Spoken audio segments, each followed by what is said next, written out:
তো বন্ধুরা আজকের পুঁই শাক রান্না করব। এই যে পুঁই শাক গাছ থেকে কেটেছি, পুঁই শাক রান্না করব। ট্যাংরা মাছ এনেছি, ট্যাংরা মাছটা পাঙাশ ট্যাংরা, এটা ধুয়ে রেখে দেবো সুন্দর করে। তারপর সবজি বাজার এনেছি অনেকগুলো, এই যে যেমন কলা এনেছি, পটল এনেছি, তারপরে টমেটো এনেছি, আর মাছের তেল দিয়া এই যে বেগুন ভাজা করব। তারপর এনেছি কুমড়া, এনেছি ভেন্ডি, আর গাছের পুঁই শাক। দেখো কত সুন্দর গাছের পুঁই শাক, দেখতে পাচ্ছ একদম পুরো টাটকা গাছের পুঁই শাক।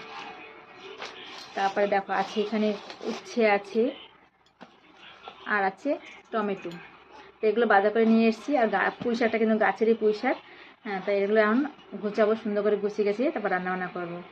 তো এই সবজিগুলোর মধ্যে তোমরা কে কোন সবজিটা ভালো খাও তো অবশ্যই বলো। আর এই সমস্ত সবজিগুলো কিন্তু আজকে এখন সুন্দর করে প্লাস্টিক ভরে ফ্রিজে ঢুকিয়ে দেবো।